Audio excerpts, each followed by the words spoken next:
ಭದ್ರಾವತಿ ತಾಲೂಕಿನ ವಿದ್ಯಾನಗರದಲ್ಲಿರುವ ಅಮರ ಗಾರ್ಡನ್ನಲ್ಲಿ ಇಂದು ಕೊಪ್ಪಳ ಮತ್ತು ರಾಯಚೂರಿಗೆ ಸಂಬಂಧಿಸಿದಂಥ ಕಾಂಗ್ರೆಸ್ ಪಕ್ಷದ ವತಿಯಿಂದ ವಿಧಾನ ಪರಿಷತ್ ಚುನಾವಣೆಯ ಬೃಹತ್ ಪ್ರಚಾರ ಸಭೆಯನ್ನು ಆಯೋಜಿಸಲಾಯಿತು. ಈ ಒಂದು ಕಾರ್ಯಕ್ರಮದಲ್ಲಿ ಮಾಜಿ ಸಚಿವರುಗಳು ಹಾಗೂ ಮಾಜಿ ಶಾಸಕರು ಹಾಗೂ ಹಾಲಿ ಶಾಸಕರು ಹಾಗೂ ಗ್ರಾಮ ಪಂಚಾಯತ್ ಅಧ್ಯಕ್ಷರು, ಸದಸ್ಯರು, ಜಿಲ್ಲಾ ಪಂಚಾಯತ್ ಸದಸ್ಯರು, ತಾಲೂಕು ಪಂಚಾಯತಿ ಸದಸ್ಯರು ಸೇರಿದಂತೆ ಕಾಂಗ್ರೆಸ್ ಪಕ್ಷದ ಸಾವಿರಾರು ಸಂಖ್ಯೆಯ ಕಾರ್ಯಕರ್ತರು ಈ ಒಂದು ಬೃಹತ್ ಪೂರ್ವಭಾವಿ ಪ್ರಚಾರ ಸಭೆ ಕಾರ್ಯಕ್ರಮದಲ್ಲಿ ಭಾಗವಹಿಸಿದರು.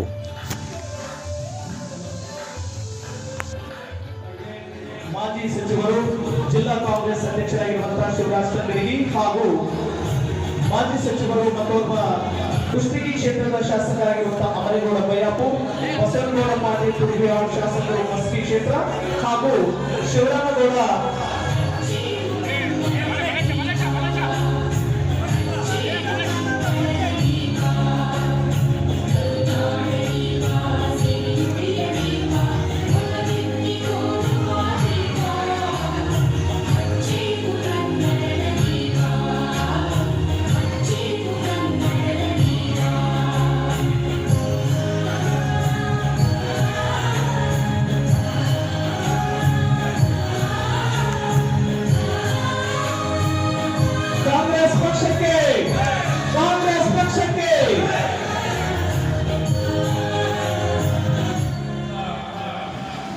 ಶಿವರಾಮಗೌಡ ಸಾಹೇಬ್ರೆ, ಸುಳ್ಳು ಹೇಳಂತಂದ್ರ ನಿಮ್ಗೊಂದು 10,000 ಕೊಟ್ಟಿದ್ದು ಬಾಂಧಿ ಮತ್ತೆ ಇನ್ನೊಂದು ಸುಳ್ಳು ಹೇಳಕ್ ಬರ್ತಾರೆ ನಿಮ್ಗ.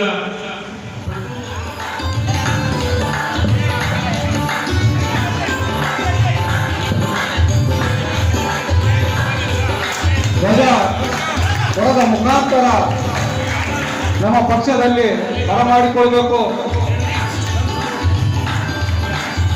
ಅದೇ ರೀತಿ ಮಾಯಪ್ಪನವರು ಜೊತೆಗಾರರಾದಂಥ ಅವರಿಗೂ ಸಹ ಪಕ್ಷಕ್ಕೆ ಬರಮಾಡಿಕೊಳ್ಬೇಕು.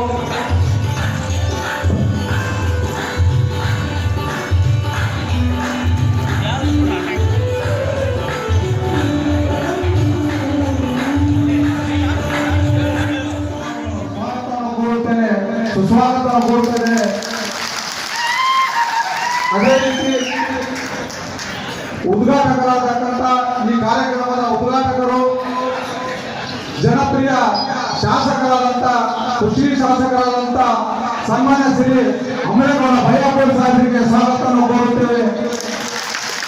ಅದೇ ರೀತಿ ಮುಖ್ಯ ಅತಿಥಿಗಳಾದಂಥ ಹಾಗೂ ನಮ್ಮ ರಾಯಚೂರು ಜಿಲ್ಲೆಯ ವಿಧಾನ ಪರಿಷತ್ತಿನ ಮಾಜಿ ಶಾಸಕರು ಸಿಂಧನೂರು ಹಾಗೂ ಅಂಬರಗೌಡ ಸಾಹೇಬರಿಗೂ ಸ್ವಾಗತವನ್ನು ಕೋರುತ್ತೇವೆ. ಅದೇ ರೀತಿ ವಿನೋದ್ ಸಿದ್ದಪ್ಪನವರಿಗೂ ಸ್ವಾಗತವನ್ನು ಕೋರುತ್ತೇವೆ. ಅದೇ ರೀತಿ ವೆಂಕಟೇಶ್ ಸೂರಿಗೌಡನವರಿಗೆ ಸ್ವಾಗತ ಕೋರುತ್ತಾ, ಅದೇ ರೀತಿ ಕರಿಯಪ್ಪನವರು ಸಿಂಧನೂರು ಇವರಿಗೂ ಸಹ ಸ್ವಾಗತ ಕೋರುತ್ತಾ, ಯಾವುದೇ ಓಟ್ ಕೇಳಲಿಕ್ಕೆ ಅವರಿಗೆ ನೈತಿಕ ಹಕ್ಕು ಭಾರತೀಯ ಜನತಾ ಪಕ್ಷದಲ್ಲಿ ಇಲ್ಲ ಅನ್ನೋ ಮಾತನ್ನು ಹೇಳಿಕ್ಕೆ ಇಷ್ಟಪಡ್ತೀನಿ. ನೀವು ನೋಡ್ಬೋದು ಇವತ್ತು ಅವ್ರು ಏನ್ ಮಾಡಿದ್ದಾರೆ. ಗ್ರಾಮ ಪಂಚಾಯತಿ ಸದಸ್ಯರು ಇವತ್ತು ನಿರ್ಮಾಣ ಅವ್ರಿಗೆ ಯಾವಾಗ ನಿರ್ಮಾಣ ಅಂದ್ರೆ ಚುನಾವಣೆ, ಗ್ರಾಮ ಪಂಚಾಯತ್ ಚುನಾವಣೆ ಬರ್ತಂತಂದ್ರೆ ಅವ್ರಿಗೆ ಗ್ರಾಮ ಪಂಚಾಯತಿ ಸದಸ್ಯರು, ನಗರಸಭೆ ಸದಸ್ಯರು, ಪುರಸಭೆ ಸದಸ್ಯರು ನಿರ್ಮಾಣ ಇಲ್ಲ. ಅದಕ್ಕಿಂತ ಮೊದಲು ನಿರ್ಮಾಣ ಇಲ್ಲ. ಗ್ರಾಮ ಪಂಚಾಯತಿ ಒಂದು ಗ್ರಾಂಟ್ ಕೊಟ್ಟಿಲ್ಲ. ಪುರಸಭೆ, ನಗರಸಭೆ, ಪಟ್ಟಣ ಪಂಚಾಯತಿ ಒಂದು ದುಡ್ಡನ್ನು ಕೊಟ್ಟಿಲ್ಲ. ಇವತ್ತು ಸುಳ್ಳು ಮಾಡ್ಕೊಂಡ ಕೊಪ್ಪಳ ಈ ರಾಜ್ಯದ ಅಧ್ಯಕ್ಷರು ನಳಿನ್ ಕುಮಾರ್ ಕಟೀಲ್ ಅವರು ಬಂದು ಹೇಳಿದ್ರು, ಏನಂತ ನಿಮಗೆ 10,000 ರೂಪಾಯಿ ಕೊಡ್ತೀನಿ ಗ್ರಾಮ ಪಂಚಾಯತಿ ಸದಸ್ಯರಿಗೆ ಮತ್ತು ಅಧ್ಯಕ್ಷರಿಗೆ ಗಾಡಿ ಕೊಡ್ತೀನಿ ಅಂತ. ನೀವು ನಾಚಿಕೆ ಭಾರತೀಯ ಜನತಾ ಪಕ್ಷಕ್ಕೆ ಮಾನವ ಮರ್ಯಾದೆ ಇಲ್ಲ. ಚುನಾವಣೆ ಟೈಮ್ನಲ್ಲಿ 10,000 ರೂಪಾಯಿ ಕೊಡ್ತೀನಿ ಅಂತ ಹೇಳ್ತೀರಲ್ಲ, ಇವ್ರು ಸುಳ್ಳು ಇದಕ್ಕಿಂತ ಏನ್ ಬೇಕು? ಅದಕ್ಕೆ ನಾನು ನಿಮ್ಗೆ ಸುಳ್ಳು ಗ್ಯಾಂಗ್ ಅಂತ ಹೆಸರಿದ್ದೀನಿ. ಮನೆ ಸುಳ್ಳು ಗ್ಯಾಂಗ್ ಅವರಿಗೆ ಅದಕ್ಕೆ ಸುಳ್ಳು ಗ್ಯಾಂಗ್ ಕ್ಯಾಪ್ಟನ್ ನಳಿನ್ ಕುಮಾರ್ ಕಟೀಲ್ ಅವರು, ಉಪ ಅಧ್ಯಕ್ಷರು ವೈಸ್ ಕ್ಯಾಪ್ಟನ್ KS ಈಶ್ವರಪ್ಪ ಅವರು ತಪ್ಪಾಗಲಿಕ್ಕಿಲ್ಲ. ನೀವು ನೋಡಿ ಬಹಳಷ್ಟು ವಿಚಾರ ಮಾಡಿ ಒತ್ತಡ ಮಾಡಬೇಕಾಗಿದೆ ಬಂಧುಗಳೇ. ಇವತ್ತೀಗಾಗಲೇ ನಮ್ಮಲ್ಲಿ ನಾವು ಗಂಗಾವತಿ ಒಳಗ, ಕಣಗಿ ಒಳಗ, ಕುರ್ಜಿ ಒಳಗ, ಯಲಬುರ್ಗಾ ಕೊಪ್ಪಳದೊಳಗ ಎಲ್ಲ ನಮ್ಮ ಪದಾಧಿಕಾರಿಗಳು, ನಾವು ಅನ್ಸಾರಿಗಳು ಎಲ್ಲರೂ ಈ ನಮ್ಮ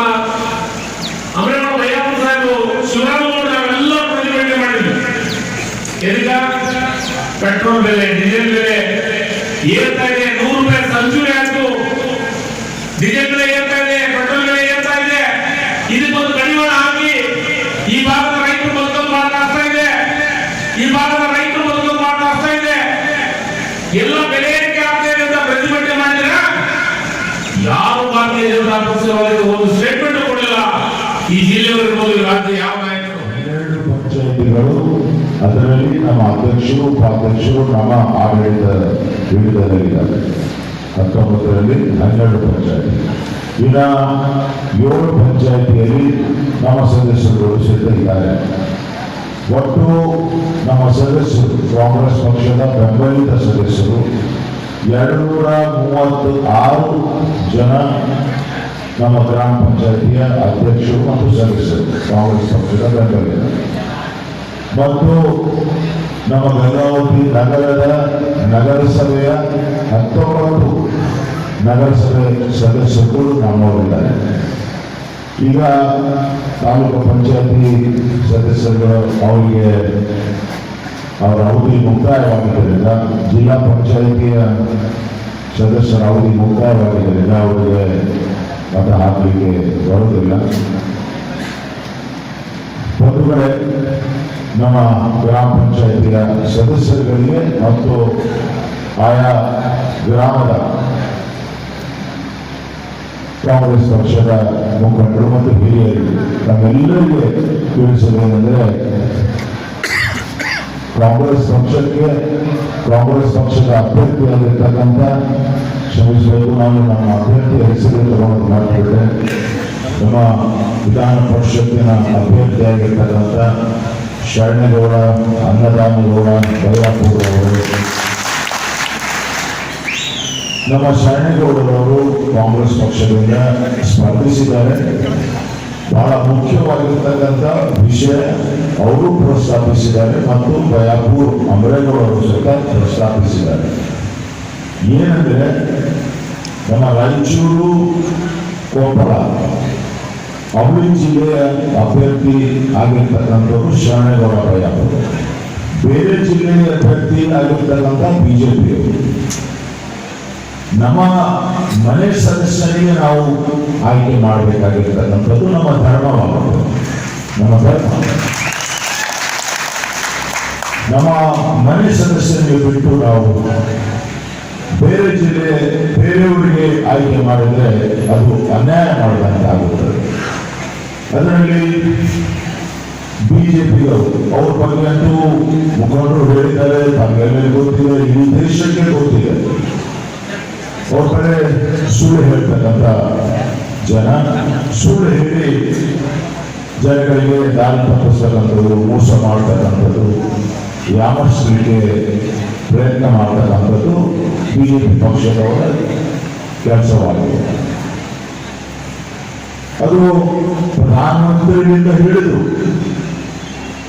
ಕೆಳಗಿನ ಗ್ರಾಮ ಪಂಚಾಯತಿ ಬಿಜೆಪಿ ಸದಸ್ಯರಿಗೂ ಸಹಿತ ಸುಳ್ಳು ಹೇಳ್ತಾರೆ. ಆಯಾ ಗ್ರಾಮದಲ್ಲಿ ಇರ್ತಕ್ಕಂಥ ನಮ್ಮ ಮುಖಂಡರುಗಳಿಗೆ, ಗ್ರಾಮ ಪಂಚಾಯತಿ ಸದಸ್ಯರುಗಳಲ್ಲಿ ನಾನು ಹೇಳಿಕೆ ಬಯಸ್ತಾ ಇದ್ದೀನಿ, ಬಿಜೆಪಿಗರ ಮಾತು ಎಂದಿಗೂ ಸಹಿತ ನೀವು ಈ ಚುನಾವಣೆಯಲ್ಲಿ ಆಗಲಿ ಯಾವುದೇ ಚುನಾವಣೆ ಅವ್ರ ಮಾತನ್ನು ಕೇಳಿ ಹೋಗಬಾರ್ದು. ಅವರು ಚುನಾವಣೆ ಬಂದಾಗಲೇ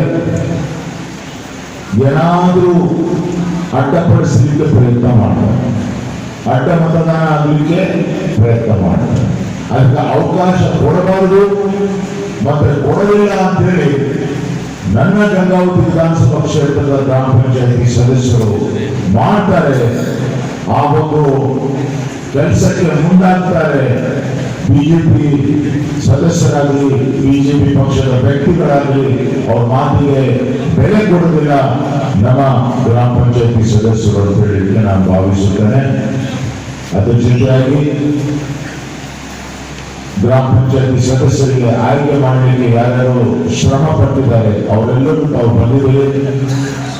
ಗ್ರಾಮ ಪಂಚಾಯತಿ ಸದಸ್ಯರಿಗೆ ತಾವು ಸಹಿತ ಕಾಲಕ್ಕೆ ಹಳ್ಳಿಯಲ್ಲಿ ತಿಳಿಸಿ ಕಾಂಗ್ರೆಸ್ ಪಕ್ಷದ ಅಭ್ಯರ್ಥಿಯಾಗಿರ್ತಕ್ಕಂಥ ಶರಣಗೌಡರವರಿಗೆ, ಶರಣಗೌಡ ಬಯಾಪುರ್ ಅವರಿಗೆ ಮತ ಹಾಕಬೇಕು.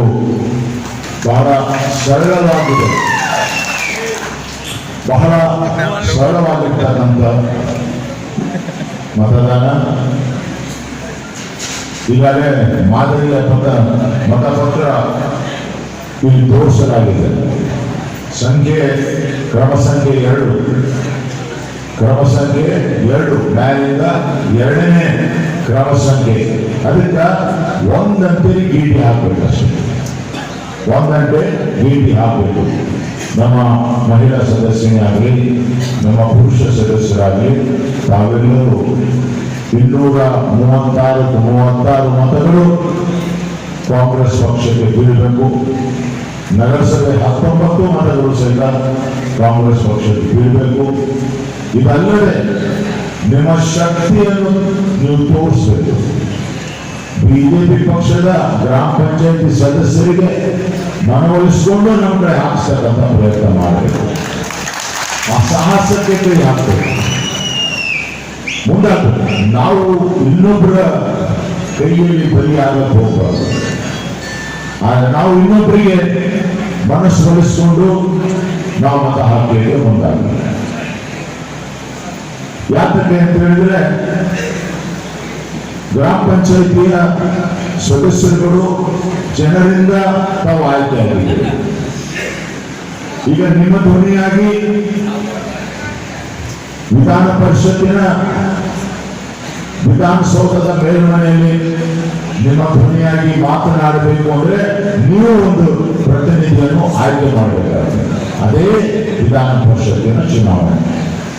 ಈ ಚುನಾವಣೆಯಲ್ಲಿ ನನಗೆ ಸಂಪೂರ್ಣವಾಗಿ ವಿಶ್ವಾಸವಿದೆ. ನಮ್ಮ ಶರಣೇಗೌಡ ಬಳ್ಳಾಪುರ ಅವರು ಗೆದ್ದಿದ್ದಾರೆ.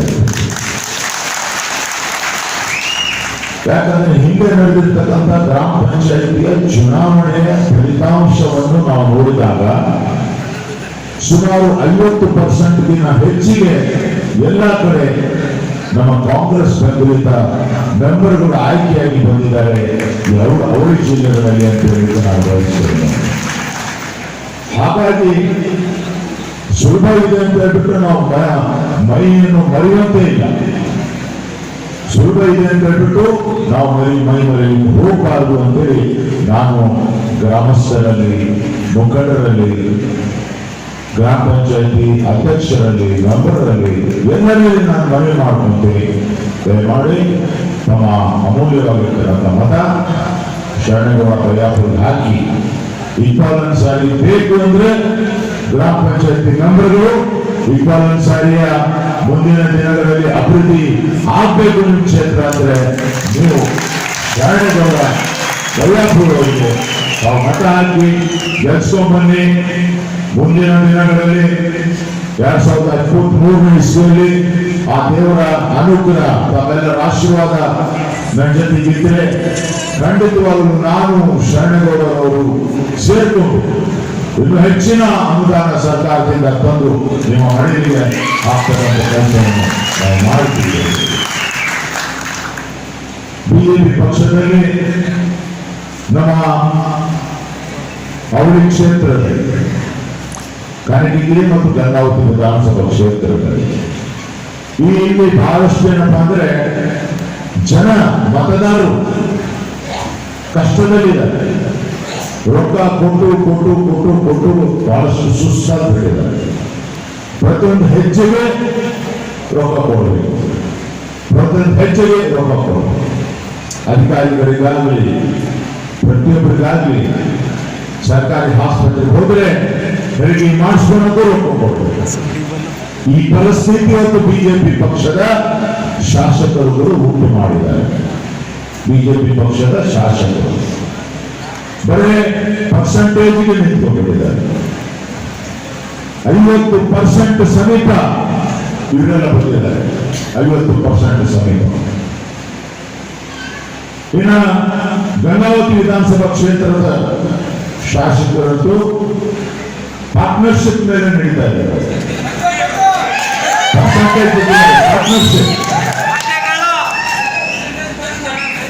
ಪಾರ್ಟ್ನರ್ಶಿಪ್ ನಲ್ಲಿ ನಿಂತುಬಿಟ್ಟಿದ್ದಾರೆ. ಸಿದ್ದರಾಮಯ್ಯನವರು ಕೊಟ್ಟಿರ್ತಕ್ಕಂಥ ಸುಭಾಗ್ಯ, ಕ್ಷೀರಭಾಗ್ಯ, ಅನ್ನಭಾಗ್ಯ ಎಲ್ಲ ಯೋಜನೆಗಳಲ್ಲಿ ಇವರಿಗೆ ಪಾಲ್ ಬೇಕು. ಯಾರು ಕಾಂಟ್ರಾಕ್ಟರ್ ತಗೊಳ್ತಾರೆ ಅವರಿಗೆ ಇವ್ರು ಹೇಳ್ತಾರೆ 50% ನನ್ನ ಪಾಲ್ ಹತ್ರ ಆಗಿದ್ದರೆ ನಿಮಗೆ ಕೊಡಿಸ್ತೀನಿ, ಇಲ್ಲಾಂದ್ರೆ ಕೊಡಿಸ್ತಾರೆ, ಬೇರೆಯವ್ರಿಗೆ ಕೊಡಿಸ್ತೀನಿ. ಇನ್ನ ಇಡೀ ಕರ್ನಾಟಕ ರಾಜ್ಯದಲ್ಲಿ ನನಗನ್ಸಿದ ಮಟ್ಟಿಗೆ ಇಡೀ ದೇಶದಲ್ಲಿ ನಿಮ್ಮ ಗಂಗಾವತಿ ಮತದಾರರು ನಮ್ಮವರು ಏನಿದ್ದಾರೆ ಗಂಗಾವತಿ ವಿಧಾನಸಭಾ ಕ್ಷೇತ್ರದವರು ನಮ್ಮೆಲ್ಲರ ಮಾನ ದೇಶದಲ್ಲಿ ಹರಾಜು ಮಾಡಿರ್ತಕ್ಕಂಥ ಕೆಲಸ ಮಾಡಿದ್ದು ಗಂಗಾವತಿಯ ಬಿಜೆಪಿ ಪಕ್ಷದ ಶಾಸಕರು. ಅವರೇ ಟಿವಿಯಲ್ಲಿ ಹೇಳಿದ್ದಾರೆ, ತತ್ತಿ ಒಂದು ಸಣ್ಣ ತತ್ತಿ, ಒಂದು ತತ್ತಿಗೆ 50 ಲಕ್ಷ ರೂಪಾಯಿ ತಿಂಗಳಿಗೆ ಕೊಡಬೇಕು ಅಂತ ಹೇಳಿ ಮಾಮೂಲನ್ನು ಮಾತಾಡ್ತಾರೆ. ಒಂದು ತತ್ತಿಗೆ ಮಾನ್ಯ ಸಿದ್ದರಾಮಯ್ಯನವರು ಈ ಬಾಣಂತಿಯ ಹೆಣ್ಮಕ್ಕಳಿಗೆ, ಗರ್ಭಿಣಿಯ ಹೆಣ್ಮಕ್ಕಳಿಗೆ, ಕೂಸುಗಳಿಗೆ ಈ ಮೊಟ್ಟೆ ಕೊಟ್ಟರೆ ಪೌಷ್ಟಿಕವಾಗಿ ಅವರಿಗೆ ದೈಹಿಕ ಶಕ್ತಿ ಬರಲಿ ಅಂತೇಳಿ ಯೋಜನೆ ತಂದರು. ಆದರೆ ಈ ಭಾಗದ ಗಂಗಾವತಿ ವಿಧಾನಸಭಾ ಕ್ಷೇತ್ರದ ಬಿಜೆಪಿ ಶಾಸಕರು ಹೊಟ್ಟೆಯಲ್ಲಿ ಬೆಳೀತಕ್ಕಂಥ ಕೂಸಿನ ಅನ್ನ ಸಹಿತ ಕಸಿಕೊಂಡು ತಿಂತಿದ್ದಾರೆ. ಹೊಟ್ಟೆಯಲ್ಲಿ ಬೆಳೀತಕ್ಕಂಥ ಕೂಸು, ಆ ಕೂಸಿಗೆ ಹೋಗಬೇಕಾಗಿರ್ತಕ್ಕಂಥ ತತ್ತಿಯ ಪೌಷ್ಟಿಕತೆ ಅದು ಸಹಿತ ಕಿತ್ಕೊಂಡು ತಿಂದಿದ್ದಾರೆ. ಮತ್ತೆ ಯಾರಾದರೂ ಉಡುಗೊರೆ ಕೊಡ್ತಾರೆ, ಬಂಗಾರ, ಉಂಗುರಗಳು, ಬ್ರಾಸ್ಲೆಟ್ಗಳು, ಏನೇನು ಕೊಟ್ಟಿದ್ದಾರೆ. ಆದರೆ ಅವರು ಟಿವಿಯಲ್ಲಿ ತೋರಿಸಿದ ಮಾತ್ರ ಬಂಗಾರದ ಉಂಗುರ. ನೀವು ನಾವೆಲ್ಲರೂ ನೋಡಿದ್ದೀವಿ.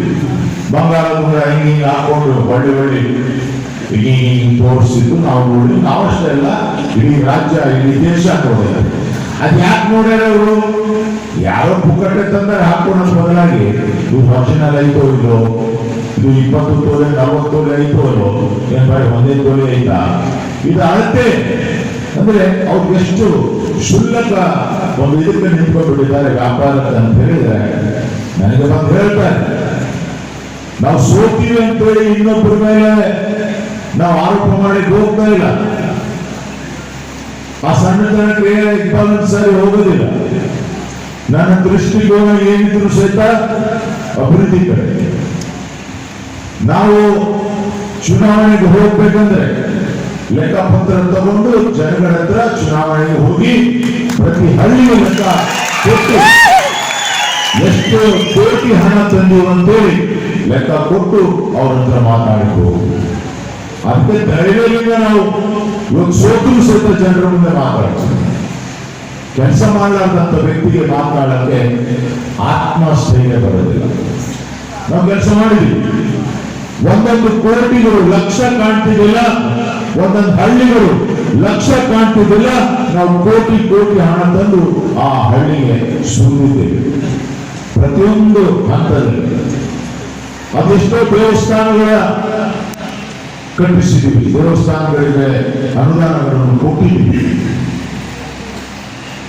ಶಾಸಕರ ಪ್ರದೇಶ ಅಭಿವೃದ್ಧಿ ಹಣದಿಂದ ಮತ್ತು ಮುಜರಾಯಿ ಇಲಾಖೆ ವತಿಯಿಂದ ಸಾಕಷ್ಟು ದೇವಸ್ಥಾನಗಳಿಗೆ ಮುಂಭಾಗದಲ್ಲಿ ಛಾವಣಿ ಹಾಕಿಕೊಟ್ಟಿದ್ದೀವಿ. ಸಮುದಾಯ ಭವನ ಅಂತೇಳಿ ದೇವಸ್ಥಾನಗಳು ಕಟ್ಟಿದ್ದೀವಿ. ಅನೇಕ ಎಲ್ಲ ಸಮಾಜದವರಿಗೆ, ಇಂಥ ಸಮಾಜ ಅಂತೇಳಿಲ್ಲ, ಎಲ್ಲ ಸಮಾಜದವರ ಕೆಲಸ. ಇವತ್ತೇನು ರಾಯಚೂರು ಮತ್ತು ಕೊಪ್ಪಳ ಜಿಲ್ಲೆಯ ಕೇಂದ್ರ ಆಡಳಿತ ಆಗಿರ್ತಕ್ಕಂಥ ಈ ಗಂಗಾವತಿನ ಹಿಂದುಳಿದ ವರ್ಗದ ನಾಯಕರ ಹೆಸರಿನಲ್ಲಿ ಆಡಳಿತ ಮಾಡತಕ್ಕಂಥ ಹಿರಿಯ ನಾಯಕರು ತಮ್ಮ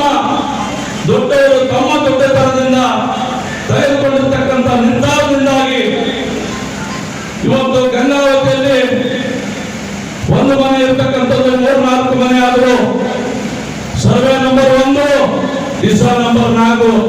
ಸ್ವಾಮಿ, ನಾವು ಯಾರನ್ನ ನಂಬಿ ಯಾವ ದೊಡ್ಡ ಮನೆಯಲ್ಲಿ ಇದ್ವಿ, ನೀವೇ ದೊಡ್ಡತನ ತೋರಿಸಿದ ಮೇಲೆ ನಾವೆಲ್ಲ ಹೋಗ್ಬೇಕು. ಕಾರ್ಯಕರ್ತರು ಪಕ್ಷಕ್ಕಾಗಿ ಪ್ರಾಮಾಣಿಕವಾಗಿ ಏನಪ್ಪಾ ಅಂತಂದ್ರೆ 20 ವರ್ಷಗಳಿಂದ ಎಲೆಕ್ಷನ್ನಿಂದ ದುಡ್ಕೊಂಡು ಬಂದಿರ್ತಕ್ಕಂಥವ್ರು ನಮ್ಮನ್ನ ನಾವು ಸರಿಪಡಿಸಿ ಇವತ್ತು ಒಂದು ಮನೆಯಲ್ಲಿ ಅಣ್ಣ ತಮ್ಮ ಮಧ್ಯೆ ಇರತಕ್ಕಂತ ಮನುಷ್ಯಗಳು ಸಹ ಏನಪ್ಪ ಅಂದ್ರೆ ನನ್ನ ಮತ್ತು ಎಕ್ಕೋನ್ ಸಾಹೇಬ್ ನಡುವಿದ್ದು ಇವೆಲ್ಲವನ್ನ ನಾವು ಸರಿಪಡಿಸಿಕೊಂಡು ಈ ವೇದಿಕೆಗೆ ಬರಬೇಕಾದ್ರೆ ಕಳೆದ ಸಾರಿ ಒಂದು ಚುನಾವಣೆಯನ್ನು ಎದುರಿಸಿದ್ವಿ. ಆಗ ಚುನಾವಣೆ ಸಂದರ್ಭದಲ್ಲಿ ಏನು ದ್ರೋಣಾಚಾರ್ಯರು ಏಕರವನ ಮೋಸದಿಂದ ಹೆಬ್ಬೆಲೆ ತೆಗೆದುಕೊಂಡಾಗೆ ನನ್ನ ಹೆಬ್ಬೆಲೆ ಕೂಡ ಇಲ್ಲಿ ಈ ಬಿಜೆಪಿಯ ಒಂದು ಮೋಸಕ್ಕೆ ಏನಪ್ಪಾ ಅಂತಂದ್ರೆ ತುತ್ತಾಯಿತು ಅಂತಕ್ಕಂಥ ಮಾತನ್ನೇ ಮಾತ್ರ ನಾನು ನಿಮ್ಮ ಮುಂದೆ ಮನದ ಹೇಳ್ಕೊಳ್ತಾ ಇದ್ದೀನಿ. ನಾನೊಬ್ಬನೇ ಅಲ್ಲ, ಇಡೀ ರಾಜ್ಯದಲ್ಲಿ ನನ್ನ ವಾಲ್ಮೀಕಿ ಸಮುದಾಯವನ್ನ ಇವತ್ತೇನು ಮಾಜಿ ಮುಖ್ಯಮಂತ್ರಿ ಆಗಿರ್ತಕ್ಕಂಥ ಯಡಿಯೂರಪ್ಪನವರು ಅಲಿಬಾಬಾ 40 ಚೋರ್ ಅಂತಕ್ಕಂಥದ್ದು ಆಮೇಲೆ ನನಗೆ ಗೊತ್ತಾಗಿರ್ತಕ್ಕಂಥ ವಿಷಯ. ಆ ಮಹಾನಾಯಕ ಹೇಳ್ತಾರೆ, ನಾನು ಆರಿಸಿ ಬಂದಂತ 24 ಗಂಟೆಯಲ್ಲಿ ಸಮುದಾಯ ಕೊಡಬೇಕಾಗಿರ್ತಕ್ಕಂಥ 7.5% ಮೀಸಲಾತಿನ ನಾನು ಜಾರಿಗೆ ಮಾಡ್ತೀನಿ. ಒಬ್ಬ ಪರಿಶಿಷ್ಟ ಪಂಗಡದ ವ್ಯಕ್ತಿನ ಈ ರಾಜ್ಯದ ಉಪಮುಖ್ಯಮಂತ್ರಿ ಮಾಡ್ತೀನಿ ಅಂತ ಹೇಳಿ ಸುಳ್ಳು ಹೇಳಿ ಇಡೀ ರಾಜ್ಯದ ತುಂಬಾ ನಾಯಕ ಸಮುದಾಯದ ಮತಗಳನ್ನ ತೆಗೆದುಕೊಂಡು ಇವತ್ತು ರಾಜ್ಯದಲ್ಲಿ ಬಿಜೆಪಿ ಅಧಿಕಾರಕ್ಕೆ ಬಂದಿದೆ. ಇವತ್ತು ಸ್ವಾಮಿ ಬಿಜೆಪಿ ನೀವು ಶ್ರೀರಾಮನ ಹೆಸರೇ ಅಧಿಕಾರಕ್ಕೆ ಬಂದಿದೆ. ಆದ್ರೆ ಈ ಶ್ರೀರಾಮನ ಈ ಜಗತ್ತಿಗೆ ಕೊಟ್ಟಿರ್ತಕ್ಕಂಥದ್ದು ನಾಯಕರು ವಾಲ್ಮೀಕಿ ಸರಿ ಎಲ್ಲಾರು ನೀವು ಹೆಸರು ಹೇಳಿದಿರ.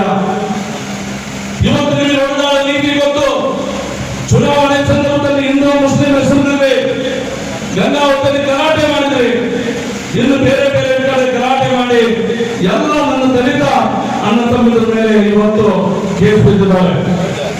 ಯಾವೊಬ್ಬ ಮುಂದುವರೆದ ಜನಾಂಗದ ಹುಡುಗರ ಮೇಲೆ ಒಂದೇ ಒಂದು ಕೇಸ್ ಆಗಿರ್ತಕ್ಕಂಥ ದಾಖಲಾತಿ ಇಲ್ಲ. ಇವತ್ತು ಶ್ರೀರಾಮನ ಹೆಸರು ಮೇಲೆ, ಹನುಮನ ಹೆಸರು ಮೇಲೆ ಎಲ್ಲ ನನ್ನ SC ST ಹಿಂದುಳಿದ ಎಲ್ಲ ಮಕ್ಕಳ ಮೇಲೆ ಇವತ್ತು ಏನಪ್ಪ ಅಂತಂದ್ರೆ ಅವ್ರ ಕಣ್ಣಿಗೆ ಮಣ್ಣೆ ಹಚ್ಚಿ ಇವತ್ತು ಅವ್ರ ಹೆಸರಲ್ಲಿ ಏನಪ್ಪ ಅಂತಂದ್ರೆ ಕೇಸ್ಗಳನ್ನ ಬುಕ್ ಮಾಡಿಸಿ ಇವತ್ತು ನೀವು ಅಧಿಕಾರಕ್ಕೆ ಬಂದಿದ್ದೀರಿ. ಆದ್ರೆ ನಾವು ಎಚ್ಚರಿಕೊಂಡಿದ್ದೀವಿ. ಇವತ್ತು ಈ 3 ವರ್ಷದಲ್ಲಿ ನೀವೇನು ನಮಗೆ ಅನ್ಯಾಯ ಮಾಡಿದ್ದೀರಿ ಅಂತಂದು ಅದ್ರ ಜೊತೆಗೆ ನಮ್ಮ ತಪ್ಪು ಕೂಡ ನಮಗೆ ಅರಿವಾಗಿದೆ. ಈ ದೇಶದಲ್ಲಿ ಕಾಂಗ್ರೆಸ್ ಪಕ್ಷಕ್ಕೆ ಮಾತ್ರ ಸರ್ವ ಜನಾಂಗ ತೆಗೆದುಕೊಂಡು ಹೋಗುವ ಸಾಧ್ಯತೆ ಇದೆ. SC ST ಅಲ್ಪಸಂಖ್ಯಾತರು ಹಿಂದುಳಿದ ವರ್ಗಗಳು ಎಲ್ಲರೂ ಕೂಡ ಏನಪ್ಪಾ ಅಂದ್ರೆ ಒಂದಾಗಿ ಏನಾದರೂ ಭಾಗ ಇದ್ರೆ ಅದು ಕಾಂಗ್ರೆಸ್ ಪಕ್ಷ ಮತ್ತು ಬಾಬಾ ಸಾಹೇಬ್ ಅಂಬೇಡ್ಕರ್ ಅವರು ನಮಗೆ ಕೊಟ್ಟಿರ್ತಕ್ಕಂಥ ಸಂವಿಧಾನದ ಮೂಲಕ ಅಲ್ಪಸಂಖ್ಯಾತರು ತಮ್ಮ ಸಮುದಾಯದಿಂದ ಬಂದಿರತಕ್ಕಂಥವರು. ಇವತ್ತು ನಾವು ಒಬ್ಬ ಗ್ರಾಮ ಪಂಚಾಯತಿ ಸದಸ್ಯರಾಗಿರ್ಬೋದು, ಗ್ರಾಮ ಪಂಚಾಯತಿ ಅಧ್ಯಕ್ಷರಾಗಿರ್ಬೋದು, ಜಿಲ್ಲಾ ಪಂಚಾಯತಿ ಸದಸ್ಯರಾಗಿರ್ಬೋದು, ಅಥವಾ ಇವತ್ತು ಶಾಸಕರಾಗಿರ್ಬೋದು, ಸಂಸದರಾಗಿರ್ಬೋದು ಮತ್ತು ಸಚಿವರಾಗಿರ್ಬೋದು, ಈ ಎಲ್ಲ ಸಮುದಾಯಕ್ಕೆ ನ್ಯಾಯ ಕೊಟ್ಟಿರ್ತಕ್ಕಂಥ ಪಕ್ಷ, ಸಂವಿಧಾನದ ಮೂಲಕ ನ್ಯಾಯ ಕೊಟ್ಟಿರ್ತಕ್ಕಂಥ ಪಕ್ಷ ಯಾವುದಾದ್ರು ಇದ್ರೆ ಕಾಂಗ್ರೆಸ್ ಪಕ್ಷ ಅಂತಕ್ಕಂಥ ಮಾತನ್ನು ಕೂಡ ಬಿಜೆಪಿಯವರು ಸುಳ್ಳುಗಳನ್ನ ಸರಮಾರಿಯನ್ನ ಎಣಿತಕ್ಕಂಥ ಒಂದು ಗ್ಯಾಂಗ್ ಬಂದಿದೆ ಅಂತಕ್ಕಂಥ ಮಾತನ್ನ ಪ್ರತಿ ಸಭೆಯಲ್ಲಿ ನಮ್ಮ ಶಿವರಾತ್ರಿಗಳು ಹೇಳ್ತಾನೆ ಇರ್ತಾರೆ. ಪ್ರತಿಗೆ ಈ ಗ್ಯಾಂಗ್ ಎಲ್ಲಿ ತಯಾರಾಗುತ್ತೆ, ಯಾರು ತರಬೇತಿ ಕೊಡ್ತಾರೆ ಅಂತಕ್ಕಂಥದ್ದು ನಮಗೆ ಗೊತ್ತಿದೆಯಾ ಅಂತ ಒಂದು ಮಾತನ್ನ ಕೇಳ್ತಾ ಇದ್ದೀನಿ. ಸ್ವಾಮಿ, ಇದನ್ನ ಇಡೀ ದೇಶದ ಬಿಜೆಪಿಯ ಕಾರ್ಯಕರ್ತರು 4 ದಿನದಿಂದ ತಯಾರಾಗ್ತಕ್ಕಂಥ ಒಂದು ಟೀಮ್ ರೆಡಿ ಆಗಿದೆ. ಆ ಟೀಮ್ಗಳು ಇವತ್ತು ಎಲ್ಲ ಕಡೆ ಓಡಾಡ್ತಾ ಇರ್ತಾರೆ. ಹಾಗಿದ್ರೆ ಅಂತ ಒಂದು ನೇತೃತ್ವ ವಹಿಸಿರ್ತಕ್ಕಂಥ ಈ ದೇಶದ ಪ್ರಧಾನಿ ಆತನು ಕೂಡ ಸುಳ್ಳಿನ ಸಾಧಾರಣೆ ಬಹಳಷ್ಟು ಸುಳ್ಳುಗಳನ್ನ ಹೇಳ್ತಾ ಬಂದಿದ್ದಾರೆ. ಅಧಿಕಾರ ಹಿಡಿತಕ್ಕಂಥ ಸಂದರ್ಭದಲ್ಲಿ ನನಗೆ ಕೇವಲ 50 ದಿನಗಳ ಅವಕಾಶ ಕೊಡಿ, ಇಡೀ ದೇಶವನ್ನ ಬದಲಾವಣೆ ಮಾಡ್ತೀನಿ ಅಂತಕ್ಕಂಥದ್ದು. ಹಾಗೆ ಸ್ವಿಸ್ ಬ್ಯಾಂಕ್ ಮೇಲೆ ಕಪ್ಪು ಹಣ ಇದೆ, ತಂದು ಕೊಡ್ತೀನಿ, 15 ಲಕ್ಷ ರೂಪಾಯಿಗಳನ್ನ ನಿಮ್ಮ ಅಕೌಂಟ್ಗೆ ಹಾಕ್ತೀವಿ ಅಂತಕ್ಕಂಥ ಸುಳ್ಳನ್ನು ಹೇಳಿದರು. ನೋಟ್ ಅಮಾನ್ಯೀಕರಣ ಮಾಡುವ ಮುಖಾಂತರ ಇಡೀ ದೇಶದ ಸಂಪತ್ತನ್ನು ದ್ವಿಗುಣಗೊಳಿಸ್ತೀವಿ ಅಂತಕ್ಕಂಥ ಮಾತನ್ನು ಹೇಳಿದರು. ಅದು ಸುಳ್ಳು. ಹಾಗೆ ಪ್ರತಿಯೊಬ್ಬ ಯುವಕರಿಗೆ 2 ಕೋಟಿ ಉದ್ಯೋಗಗಳನ್ನ ಪ್ರತಿ ವರ್ಷ ಕೊಡ್ತೀವಿ ಅಂತಕ್ಕಂಥ ಮಾತನ್ನು ಹೇಳಿದರು. ಅದನ್ನು ಕೂಡ ಸುಳ್ಳು. ರೈತರ ಆದಾಯವನ್ನ ದ್ವಿಗುಣಗೊಳಿಸ್ತೀವಿ ಅಂತಕ್ಕಂಥ ಮಾತನ್ನು ಹೇಳಿದರು. ಅದನ್ನು ಅದೇ. ಹಾಗಿದ್ರೆ ಇವ್ರು ಹೇಳಿರ್ತಕ್ಕಂಥ ಸತ್ಯ ಯಾವುದು ಅಂತ ವಿಚಾರ ಮಾಡ್ತಾ ಹೋದ್ರೆ ಈ ದೇಶದ ಭವಿಷ್ಯತ್ತನ್ನ ಯಾರ ಕೈಯಲ್ಲಿ ಕೊಟ್ಟಿದ್ದಾರೆ ಅಂತಕ್ಕಂಥದ್ದು ನೋಡ್ತಾ ಹೋದ್ರೆ ಸಬ್ಕೆ ಸಾಥ್ ಅದಾನಿ ಅಂಬಾನಿಗೆ ಸಾಥ್ ಅಂತ ಇವ್ರು ಹೇಳೋದೇನು ಅಂದ್ರೆ ಸಬ್ಕೆ ಸಾಥ್ ಸಬ್ಕಾ ವಿಕಾಸ್ ಅಂತ ಹೇಳ್ತಾರೆ. ಸಬ್ಕೆ ಸಾಥ್ ಅದಾನಿ ಅಂಬಾನಿ ಕಾ ವಿಕಾಸ್. ಇವತ್ತು ಏನಾಗಿದೆ ಇಡೀ ದೇಶ ಅದಾನಿ ಅಂಬಾನಿಯನ್ನು ಹೊರತುಪಡಿಸಿದ್ರೆ ಬೇರೆ ಯಾವ ಕಾಂಟ್ರಾಕ್ಟರು ಈ ದೇಶದಲ್ಲಿ ಇಲ್ಲ. ಇವತ್ತೇನಾದ್ರೂ ಕೃಪಾಪೋಷಿತ ನಾಟಕ ಕಂಪನಿ ನಡೀತಾ ಇದೆ ಅಂದ್ರೆ ಅದು ನರೇಂದ್ರ ಮೋದಿ ಅವರ ನಾಟಕ ಕಂಪನಿ, ಅದು ಅದಾನಿ ಅಂಬಾನಿಯವರ ನೇತೃತ್ವದಲ್ಲಿ ನಡೀತಾ ಇದೆ. ಹಾಗೆ ವಿಚಾರ ಮಾಡ್ತಾ ಹೋದ್ರೆ ಬಂದ್ರೆ ಈ ದೇಶದಲ್ಲಿ ಬಹಳಷ್ಟು ಗ್ರಾಮೀಣ ಅಭಿವೃದ್ಧಿಯನ್ನ ಯೋಚನೆ ಮಾಡ್ತಕ್ಕಂಥ ಮಹಾತ್ಮ ಗಾಂಧಿ ಅವರ ಗ್ರಾಮೀಣ ಸ್ವರಾಜ್ ಎಲ್ಲೋಯಿತು ಅಂದ್ರೆ ಇವತ್ತು ಈ ಸರ್ವನಾಶವನ್ನ ಮಾಡಲಿಕ್ಕೆ ಬಂದಿರತಕ್ಕಂಥ ಬಿಜೆಪಿಯ ನೇತೃತ್ವದಲ್ಲಿ ವಹಿಸಿರ್ತಕ್ಕಂಥ ಆಡಳಿತ ಇವತ್ತು ಈ ಭಾಗದಲ್ಲಿ ನಾವೊಂದು ಗ್ರಾಮ ಪಂಚಾಯತಿ ವಿಚಾರ ಮಾಡಿ ಹೇಳ್ತಾ ಇದ್ರು, ಒಂದು ಮನೆಯನ್ನು ಯೋಜನೆಯೂ ಬಂದಿಲ್ಲ ಅಂತಕ್ಕಂಥದ್ದು. ಇವತ್ತು ಗ್ರಾಮ ಪಂಚಾಯತಿ ಯಾವ ರೀತಿ ನಡೀತದೆ ಅಂತಕ್ಕಂಥದ್ದನ್ನ ನಮ್ಮ ಸದಸ್ಯರು ಹೇಳ್ಬೋದಾ ಅಂತ ಕೇಳಿದವರಿಗೆ ಒಂದೇ ಒಂದು ಉದ್ಯೋಗ ಖಾತ್ರಿ ಅಂತಕ್ಕಂಥದ್ದು. ಉದ್ಯೋಗ ಖಾತ್ರಿಯನ್ನು ಬಿಟ್ಟರೆ ನಿಮ್ಮಲ್ಲಿ ಕೇವಲ ಒಂದು ನ್ಯಾಯ ಪೇಟೆ ಕೂಡ ಬೇರೆ ಎಲ್ಲಿಂದಲೂ ಬರ್ತಾ ಇಲ್ಲ. ಬಂದಿವೆ ಪಂಡಿತ್ ಜವಾಹರ್ಲಾಲ್ ನೆಹರು ಅವ್ರನ್ನ ಮೊಟ್ಟ ಮೊದಲನೇ ಪ್ರಧಾನಮಂತ್ರಿಯಾಗಿ ಈ ದೇಶದಲ್ಲಿ ಮಾಡಿದ್ರು. ನೆಹರು ಅವರ ಮುಂದೆ ಜ್ವಲಂತ ಸಮಸ್ಯೆಗಳು, ಒಂದ್ ಕಡೆ ಕುಡಿಯ ನೀರಿಲ್ಲ, ವಿದ್ಯುತ್ ಶಕ್ತಿ ಇಲ್ಲ, ಆಹಾರ ಉತ್ಪಾದನೆ ಇಲ್ಲ, ನೀರಾವರಿ ವ್ಯವಸ್ಥೆ ಇಲ್ಲ. ಇವೆಲ್ಲವನ್ನ ಕ್ರೋಢೀಕರಿಸಿ ಪಂಚವಾರ್ಷಿಕ ಯೋಜನೆಗಳನ್ನು ಮಾಡಿ ಆ ಯೋಜನೆಗಳ ಮೂಲಕ ರಾಷ್ಟ್ರವನ್ನು ಅಭಿವೃದ್ಧಿಪಡಿಸಬೇಕು, ಈ ದೇಶದ ಜನತೆಯ ಆಶೋತ್ತರಗಳನ್ನು ಈಡೇರಿಸಬೇಕು ಎಂಬ ಚಿಂತನೆಯನ್ನು ಮಾಡಿ ಪಂಡಿತ್ ಜವಾಹರ್ಲಾಲ್ ನೆಹರು ಮೊಟ್ಟ ಮೊದಲನೇ ಕೆಲಸ ಏನು ಮಾಡಿದ್ರೆ ಈ ದೇಶದ ರೈತರ ಹೊಲಗಳಿಗೆ ನೀರನ್ನು ಹರಿಸಿ ಹಸು ಕ್ರಾಂತಿಯನ್ನು ಮಾಡಬೇಕು ಎಂಬ ಚಿಂತನೆಯನ್ನು ಮಾಡಿ ಈ ದೇಶದಲ್ಲಿರ್ತಕ್ಕಂಥ ಪ್ರಮುಖ ನದಿಗಳಿಗೆ ಸುಮಾರು 3845 ನದಿಗಳಿಗೆ 17 ವರ್ಷಗಳ ಪ್ರಧಾನಮಂತ್ರಿ ಅವಧಿಯಲ್ಲಿ ಅವರು 17 ವರ್ಷ ಆಗಿದ್ರು ಪ್ರಧಾನಮಂತ್ರಿಗಳ ಯಾರು ಪಂಡಿತ್ ಜವಾಹರ್ಲಾಲ್ ನೆಹರು. ಎಲ್ಲ ಅಣೆಕಟ್ಟುಗಳನ್ನು ಕಟ್ಟಿ ನೀರಾವರಿ ವ್ಯವಸ್ಥೆಯನ್ನು ಮಾಡಿ ಈ ದೇಶದ ಆರ್ಥಿಕ ಪರಿಸ್ಥಿತಿಯನ್ನು ಬಲಾಢ್ಯವಾಗಿ ಮಾಡಿರ್ತಕ್ಕಂಥ ಕೀರ್ತಿ ಪಂಡಿತ್ ಜವಾಹರ್ಲಾಲ್ ನೆಹರು ಸತ್ತೆ. ಒಂದು ಅಣೆಕಟ್ಟು ಕಟ್ಟಿದೆ, ಪಕ್ಕದಲ್ಲೇ ನೋಡ್ಬೋದು ನಾವು ತುಂಗಭದ್ರಾ ಅಣೆಕಟ್ಟು. ಒಂದು ಅಣೆಕಟ್ಟು ಕಟ್ಟಿರೋದ್ರಿಂದ ಗಂಗಾವತಿ, ಸಿಂಧನೂರು, ಕಣಗಿರಿ, ಮಾನ್ವಿ, ರಾಯಚೂರು, ಮಾನ್ವಿ, ಕುಷ್ಟಗಿ ಸಾವಿರಾರು ಎಕರೆ ಭೂಮಿಯಲ್ಲಿ ಇವತ್ತು ಹಸು ಕ್ರಾಂತಿ ಆಗಿದೆ. ಕಾರಣ ಅಂದ್ರೆ ಪಂಡಿತ್ ಜವಾಹರ್ಲಾಲ್ ನೆಹರು ಅವರ ಕೊಡುಗೆ. ಇದನ್ನು ನಾವು ಯಾರು ಮರೆಮಾಡ. ಒಂದು ಅಣೆಕಟ್ಟು ಕಟ್ಟಿದ್ರೆ ಕುಡಿಯುವ ನೀರಿನ ವ್ಯವಸ್ಥೆ, ಇಂಧನ ಉತ್ಪಾದನೆ ವ್ಯವಸ್ಥೆ ಮತ್ತು ರೈತರ ಹೊಲಗಳಿಗೆ ನೀರನ್ನು ಹರಿಸಿ ಹಸು ಕ್ರಾಂತಿಯನ್ನು ಮೂಡಿರ್ತಕ್ಕಂಥ ವ್ಯವಸ್ಥೆಯನ್ನು ಮಾಡಿರ್ತಕ್ಕಂಥ ಕೀರ್ತಿ ಕಾಂಗ್ರೆಸ್ ಪಕ್ಷಕ್ಕೆ ಮತ್ತು ಪಂಡಿತ್ ಜವಾಹರ್ಲಾಲ್ ನೆಹರು.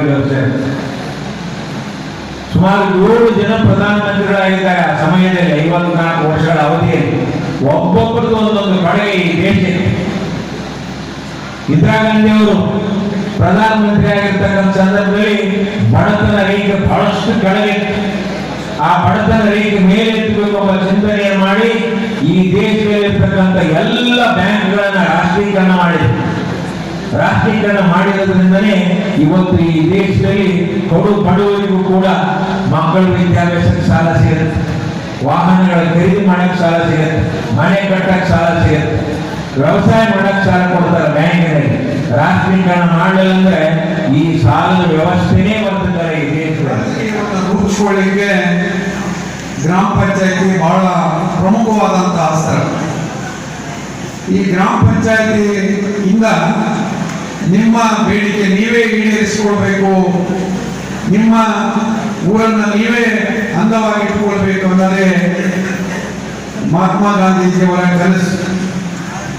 ಆ ಕನಸನ್ನು ನನಸು ಮಾಡಲಿಕ್ಕೆ ತಾವೆಲ್ಲರೂ ಸ್ವಚ್ಛ ಆಡಳಿತ ಕೊಡ್ತಕ್ಕಂಥ ಕೆಲಸ ಮಾಡುವುದರ ಜೊತೆಗೆ ನಿಮ್ಮ ಪ್ರತಿನಿಧಿಯಾಗಿ ವಿಧಾನಸೌಧದಲ್ಲಿ ವಿಧಾನ ಪರಿಷತ್ತಿನಲ್ಲಿ ನಿಮ್ಮ ಧ್ವನಿಯನ್ನ ಎತ್ತಲಿಕ್ಕೆ ನಿಮ್ಮದೇ ಆದಂತಹ ಪ್ರತಿನಿಧಿಯನ್ನ ಇವತ್ತು ಇಡೀ ರಾಜ್ಯದಾದ್ಯಂತ 25 ಕ್ಷೇತ್ರಗಳಿಗೆ ಚುನಾವಣೆ ನಡೆದಿದೆ. ಅದರಲ್ಲಿ ನಮ್ಮ ರಾಯಚೂರು ಮತ್ತು ಕೊಪ್ಪಳ ಜಿಲ್ಲೆಯ ಒಂದು ಕ್ಷೇತ್ರ ಕೂಡ ಸೇರಿರ್ತಕ್ಕಂಥದ್ದು. ಈ ಹಿನ್ನೆಲೆಯಲ್ಲಿ ಇವತ್ತು ನಿಮ್ಮ ಧ್ವನಿಯಾಗಿ ವಿಧಾನ ಪರಿಷತ್ನಲ್ಲಿ ಮಾತನಾಡತಕ್ಕಂಥ ಕೆಲಸ ಆಗಬೇಕಾಗಿದ್ರೆ ಕಾಂಗ್ರೆಸ್ ಪಕ್ಷಕ್ಕೆ ಮತವನ್ನು ಹಾಕಿ ಶರಣಗೌಡ ಬಯ್ಯಾಪುರ ಅವರನ್ನ ಗೆಲ್ಲಿಸತಕ್ಕಂಥ ಕೆಲಸವನ್ನ ನೀವು ಮಾಡಬೇಕು. ಯಾಕೆ ಕಾಂಗ್ರೆಸ್ ಪಕ್ಷವನ್ನ ಗೆಲ್ಲಿಸ್ಬೇಕಂದ್ರೆ ಇವತ್ತು ಈ ದೇಶಕ್ಕೆ ಸ್ವತಂತ್ರ ಕೊಟ್ಟಿರ್ತಕ್ಕಂಥದ್ದು ಕಾಂಗ್ರೆಸ್ ಪಕ್ಷ. ಅದರ ಮೂಲಕ ಅನೇಕ ಈ ದೇಶದಲ್ಲಿ ಏನು ಕುಂದುಕೊರತೆಗಳಿದ್ದವು, ಆರ್ಥಿಕವಾಗಿ, ಶೈಕ್ಷಣಿಕವಾಗಿ, ಸಾಮಾಜಿಕವಾಗಿ ಸರ್ವರಿಗೆ ಸಮಪಾಲನ್ನು ಕೊಟ್ಟಿರ್ತಕ್ಕಂಥದ್ದು ಕಾಂಗ್ರೆಸ್ ಪಕ್ಷ. ಆ ಕಾಂಗ್ರೆಸ್ ಪಕ್ಷದ ತತ್ವ, ಸಿದ್ಧಾಂತ, ಆದರ್ಶಗಳನ್ನು ನೋಡಿ ನೀವು ಕಾಂಗ್ರೆಸ್ ಅನ್ನ ಬೆಂಬಲಿಸತಕ್ಕಂಥದ್ದಾಗಬೇಕು. ಅಂಬೇಗೌಡರು ಮತ್ತು ಶಿವರಾಜ್ ತಂಗಡಿಗರು ಮಾತನಾಡಿದ್ದಾರೆ. ಇವತ್ತು ಮೋದಿಯವರ ಸರ್ಕಾರ ಮೈತ್ರಿ ಬಿಜೆಪಿಯವರು ಯಾವ ರೀತಿ ಈ ದೇಶದ ಜನರಿಗೆ ಮೋಸವನ್ನ ಮಾಡಿದ್ದು ಕೊಟ್ಟ ಮಾತಿನಂತೆ ನಡ್ಕೊಳ್ಳ ಅಂತ ಹೇಳಿ ಇವತ್ತು ಶಿವರಾಮಗೌಡರು ಪಕ್ಷದ ಮಾಜಿ ಸಂಸದರಾಗಿ ವಿವರವಾಗಿ ತಮ್ಮ ಗಮನಕ್ಕೆ ತಂದರು. ದೇಶದ ಪ್ರಜಾಪ್ರಭುತ್ವ ವ್ಯವಸ್ಥೆಯಲ್ಲಿ ಕಾಂಗ್ರೆಸ್ ಪಕ್ಷ ಈ ದೇಶಕ್ಕೆ ಸ್ವಾತಂತ್ರ್ಯ ಕೊಡೋದ್ರ ಜೊತೆಗೆ ಭದ್ರ ಬುನಾದಿನಾಗಿ ವಿಶ್ವದಲ್ಲಿ 5ನೇ ಬಲಿಷ್ಠ ಆರ್ಥಿಕ ರಾಷ್ಟ್ರವನ್ನಾಗಿ ದೇಶವನ್ನು ಕಟ್ಟಿದರು.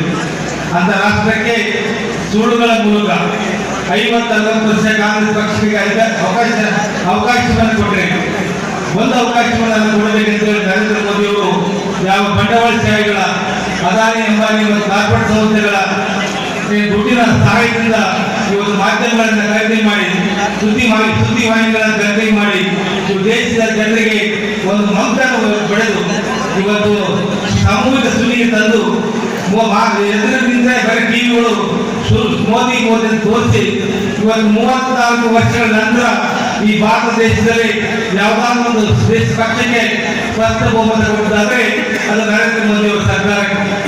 ಅಷ್ಟು ನಿರೀಕ್ಷೆ ಇಟ್ಟುಕೊಂಡು ಈ ದೇಶದ ಯುವಕರು ಕಾರ್ಯಕರ್ತ ಪತ್ರಗಳು ದಯಮಾಡಿ ಉಪಸ್ಥಿತರಾಗಿ ಅನೇಕ ವ್ಯಕ್ತಿಗಳು ದೊಡ್ಡ ವ್ಯಕ್ತಿಗಳು ಅಭಿಪ್ರಾಯ ಹಂಚಿಕೊಳ್ತಿದ್ದಾರೆ. ದಯಮಾಡಿ ವೇದಿಕೆಯಲ್ಲಿ ಕೂತ್ಕೊಳ್ಬೇಕು. ನೋಡಿದ್ದೀವಿ, ಬೆಳಗಾವಿ ಜಿಲ್ಲೆಯವರು ಬಿಜೆಪಿ ಪಕ್ಷದಿಂದ ಸ್ಪರ್ಧೆ ಮಾಡಿದ್ದಾರೆ. ನಾನು ನಿಮ್ಮ ಮಗ, ನಿಮ್ಮ ಜಿಲ್ಲೆಯಲ್ಲಿ ಹುಟ್ಟಿದವನು, ನಿಮ್ಮ ಜೊತೆಯಲ್ಲಿ ಬೆಳೆದವನು, ನನಗೆ ಮತ ಕೊಟ್ಟರೆ ಹೇಗೆ, ಬೆಳಗಾವಿ ಜಿಲ್ಲೆಯವರಿಗೆ ಮತ ಕೊಟ್ಟರೆ ಹೇಗೆ ಅನ್ನೋದನ್ನ ಎಲ್ಲರೂ ಚರ್ಚೆ ಮಾಡಿ ನಿಮಗೆ ಒಂದು ತಾಸಿನಾಗ ನಿಮ್ಮ ಅನುಕೂಲಕ್ಕೆ ಬೇಕಂದ್ರೆ ನಾವು ಒಂದು ತಾಸಿಗೆ ನಿಮ್ಮ ಅನುಕೂಲ ಶಕ್ತಿ ದೇವರು ನಮಗೆ ಕೊಟ್ಟಿದ್ದಾನೆ. ಅದಕ್ಕೆ ದಯವಿಟ್ಟು ನನ್ನನ್ನು ಬೆಂಬಲಿಸಿ ನನ್ನ ಒಂದು ಶರಣಗೌಡ ಬಯ್ಯಾಪುರನ ಹೆಸರಿನ ಮುಂದೆ ಒಂದು ಫೋಟೋ ಇರುತ್ತೆ, ಅವರ ಮುಂದೆ ಒಂದು ಬರೆದು ನನಗೆ ಮತ ಕೊಟ್ಟು ನಿಮ್ಮ ಮಗನಿಗೆ, ನನಗೆ ಅನ್ನೋದಕ್ಕಿಂತ ನಿಮ್ಮ ಮಗನಿಗೆ ಮತ ಕೊಟ್ಟು ಪ್ರಚಂಡ ಬಹುಮತದಿಂದ ಆರಿಸಿಕೊಂಡು ವಿಧಾನಸೌಧದಲ್ಲಿ ನಿಮ್ಮ ಧ್ವನಿಯಾಗಲಿಕ್ಕೆ ಅವಕಾಶ ಮಾಡಿಕೊಡ್ತೇನೆ ಅಂತ ಒಂದು ವಿಶ್ವಾಸದಿಂದ ಹೇಳಿ ನನ್ನ 2 ಮಾತುಗಳನ್ನು ಮುಗಿದ್ದೇನೆ. ಜೈ ಹಿಂದ್, ಜೈ ಕಾಂಗ್ರೆಸ್. ಮಾತನಾಡಿದ್ದಾರೆ. ಈ ಚುನಾವಣೆಯಲ್ಲಿ ಸಾರ್ವತ್ರಿಕ ಚುನಾವಣೆಯ ಮತದಾನ ಇದು ಅಲ್ಲ. ಜನರಿಂದ ನೀವೆಲ್ಲ ಗೆದ್ದು ಜನರ ಪ್ರತಿನಿಧಿಯಾಗಿ ಈಗ ನೀವು ನಮ್ಮ ಎದುರಿನಲ್ಲಿ ಕುಂದಿದೆ. ನೀವು ಪ್ರತಿನಿಧಿಯನ್ನ 10ನೇ ತಾರೀಕಿನ ದಿವಸ ಆಯ್ಕೆಯನ್ನ ವಿಧಾನ ಪರಿಷತ್ತಿನ ನಿಮ್ಮ ಪ್ರತಿನಿಧಿಯನ್ನ ಆಯ್ಕೆ ಮಾಡ್ತಕ್ಕಂಥ ಅವಕಾಶವನ್ನು ಹೊಂದಿರ್ತಕ್ಕಂಥ ನಾನು ಇವತ್ತು ಬಹಳ ಸಂತೋಷದಿಂದ ಹೇಳಬೇಕಾಗ್ತದೆ. 78ರಲ್ಲಿ ಒಬ್ಬ ಗ್ರಾಮ ಪಂಚಾಯಿತಿಯ ಸದಸ್ಯನಾಗಿ ಒಳ್ಳೆಯ ಕೆಲಸಗಳನ್ನ ಮಾಡಿದ್ರೆ ಆ ದೇವರು ಜನ ಆಶೀರ್ವಾದ ಮಾಡ್ತಾರೆ ಶಾಸಕರಾಗಲಿಕ್ಕೆ ಅಂದ್ರೆ ನಾನು ಒಬ್ಬ ಕಾರಣ ಅನ್ನುವಂಥ ಮಾತನ್ನ ನಿಮಗೆಲ್ಲ ಹೇಳಲಿಕ್ಕೆ ಬಯಸ್ತೇನೆ. 78ರ ನಾನು ಸದಸ್ಯನಾದಾಗ ಈ ರಾಜ್ಯದಲ್ಲಿ ರಿಸರ್ವೇಶನ್ ಇರಲಿಲ್ಲ. ಅಂಬರೇಗೌಡರಂತ ಗೌಡರು, ಶಾಂಭೋಗರು, ಹಂಪನಗೌಡರು ಅಂತವರು ಗ್ರಾಮ ಪಂಚಾಯತಿ ಅಧ್ಯಕ್ಷರಾಗಲಿಕ್ಕೆ ಸಾಧ್ಯ ಇತ್ತು. 87ರಲ್ಲಿ ಕಾಂಗ್ರೆಸ್ ಪಕ್ಷ ಅಧಿಕಾರಕ್ಕೆ ಬಂತು. 89ರಲ್ಲಿ ಕಾಂಗ್ರೆಸ್ ಪಕ್ಷ ಅಧಿಕಾರಕ್ಕೆ ಬಂದಾಗ ಮೊದಲು ವೀರೇಂದ್ರ ಪಾಟೀಲ್ ಮುಖ್ಯಮಂತ್ರಿಗಳಾದರು, ಮುಂದೆ ವೀರಪ್ಪ ಮೊಯ್ಲಿಯವರು ಮುಖ್ಯಮಂತ್ರಿಗಳಾದರು. ನಿಮ್ಮೆಲ್ಲರ ಪರಿಚಯಿಸಿರ್ತಕ್ಕಂಥ ಸೊಂಡಿನ ಗೋರ್ಪಡೆಯವರು ಗ್ರಾಮೀಣಾಭಿವೃದ್ಧಿ ಸಚಿವರಾದರು. ಗ್ರಾಮೀಣ ಅಭಿವೃದ್ಧಿ ಸಚಿವರಾದಾಗ ಕಾಂಗ್ರೆಸ್ ಪಕ್ಷ ರಾಜೀವ್ ಗಾಂಧಿ ಅವರು ಒಂದು ಮಾರ್ಗದರ್ಶನವನ್ನು ಕೊಟ್ಟು ಎಲ್ಲ ಜಾತಿ ಜನಾಂಗದವರು ಅಧಿಕಾರವನ್ನ ಪಂಚಾಯತ್ ವ್ಯವಸ್ಥೆಯಲ್ಲಿ ಆಗಬೇಕು ಅಂತಕ್ಕಂಥ ಕಾನೂನನ್ನ ಕಾಂಗ್ರೆಸ್ ಸರ್ಕಾರದಲ್ಲಿ ಜಾರಿಗೆ ಬಂತು. ಇವತ್ತು ಯಾರಾದರೂ SC STಗಳು ಅಧ್ಯಕ್ಷರಾಗಿದ್ರೆ ಅದನ್ನು ನಾವು ಮಾಡಿವಿ ಅಂತಲ್ಲ, ಕಾಂಗ್ರೆಸ್ ಪಕ್ಷದ ಕಾನೂನು ನಿಮ್ಮನ್ನ ಅಧ್ಯಕ್ಷ ಮಾಡಿಸುವಂತದ್ದನ್ನು ನೀವು ಯಾರು ಮರಿಬಾರ್ದು. ಏನು ಈ ಗೌಡರು ಶಾಂತವರು ಕುಂದಿರ್ತಕ್ಕಂಥ ಕುರ್ಚಿಗೆ ಇವತ್ತೊಬ್ಬ ದಲಿತ ಮಹಿಳೆ ಆ ಕುರ್ಚಿ ಕುಂದಿರ್ತಕ್ಕಂಥ ಶಕ್ತಿ ಏನಾದರೂ ಕೊಟ್ಟಿದ್ರೆ ಅದು ಕಾಂಗ್ರೆಸ್ ಅನ್ನುವಂಥದ್ದನ್ನ ನಾವ್ಯಾರು ಮಾತನ್ನ ಗಂಟಾಘೋಷವಾಗಿ ಹೇಳಲಿಕ್ಕೆ ಬಯಸ್ತಾರೆ.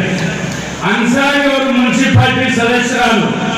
ಇವತ್ತು ಗರ್ಭಾವತಿಗೆ 10 ಮಂದಿ ಶಾಸಕರಾದರೂ ಕೂಡ ನಮ್ಮ ಸಹೋದರ ತಂದಂತ ಗ್ರಾಂಟ್ ಯಾರಿಗೂ ಅನ್ನುವಂತ ಮಾತನ್ನ ನಿಮ್ಗೆ ಹೇಳಲಿಕ್ಕೆ ಬಯಸ್ತಾರೆ. ಇವರ ಅನುಭವ ಮುನ್ಸಿಪಾಲಿಟಿ ಸದಸ್ಯರಾದ ಮೇಲೆ ಇವರ ಅನುಭವ ಏನು ಡೆವಲಪ್ಮೆಂಟ್ ಅನ್ನ ನಗರಕ್ಕೆ ಕೊಡಬೇಕು, ಗ್ರಾಮೀಣಕ್ಕೆ ಕೊಡಬೇಕು ಅನ್ನುವಂತ ಅನುಭವವನ್ನ ಅನ್ಸಾರಿ ಅವರು ಹೊಂದಿದ್ರು ಅನ್ನೋದನ್ನ ನಾವೆಲ್ಲ ಜ್ಞಾಪಿಸಿಕೊಳ್ಬೇಕು. ಇವತ್ತು ನಗರಸಭೆ, ಪುರಸಭೆ ಸದಸ್ಯರು ನೀವು ನಿಮ್ಮ ಪ್ರತಿನಿಧಿಯನ್ನ ಆಯ್ಕೆ ಮಾಡಿಕೊಳ್ತಕ್ಕಂಥ ಒಂದು ಅವಕಾಶ. ಕಾಂಗ್ರೆಸ್ ಪಕ್ಷದ ಕೊಡುಗೆಯನ್ನ ನಾನು ಹೇಳಿದೆ. ಇವತ್ತು ದಿವಂಗತ ಇಕ್ಬಾಲ್ ಅನ್ಸಾರಿ ಅವರ ತಂದೆಯ ಆಶೀರ್ವಾದದಿಂದ ನಾನು 99ರಲ್ಲಿ ಪ್ರಥಮ ಜಿಲ್ಲೆಯ ಅಲ್ಪಸಂಖ್ಯಾತ ಶಾಸಕರಾಗಲಿಕ್ಕೆ ಇವರು ತಂದೆಯವರು ನನಗೆ ಕಾರಣಕರ್ತರು ಅನ್ನುವಂಥದ್ದನ್ನ ನಾನು ನೆನಲೇಬೇಕಾಗ್ತದೆ. ನನ್ನ ನಂತರ ಈ ಜಿಲ್ಲೆಗೆ ನನ್ನ ಸಹೋದರರು ಶಾಸಕರಾಗಿ ಮಂತ್ರಿಗಳಾಗಿದ್ದಾರೆ. ಸೋಲುಗಳು ಮುಖ್ಯವಲ್ಲ, ನಮ್ಮ ಅಧಿಕಾರದ ಅವಧಿಯಲ್ಲಿ ನಾವೇನು ಸಾಧನೆ ಮಾಡಿವೆ ಅನ್ನಕ್ಕೆ ಆತ್ಮರಕ್ಷಣಾ ಬಲ ಇರ್ತದೆ, ಅದು ಮುಖ್ಯ ಅನ್ನುವಂತ ಮಾತನ್ನ ಈ ಸಂದರ್ಭದಲ್ಲಿ ನಿಮಗೆಲ್ಲ ಹೇಳಲಿಕ್ಕೆ ಬಯಸ್ತೇನೆ. ಹಾಗಾಗಿ ನಾವು 10ನೇ ತಾರೀಕಿಗೆ ವಿಧಾನ ಪರಿಷತ್ತಿನ ಚುನಾವಣೆಯನ್ನು ಮಾಡಬೇಕು. ಅವ್ರ ಅಭಿವೃದ್ಧಿ ಕೆಲಸ ಮತ್ತು ಅವ್ರ ಅಭಿವೃದ್ಧಿ ಏನು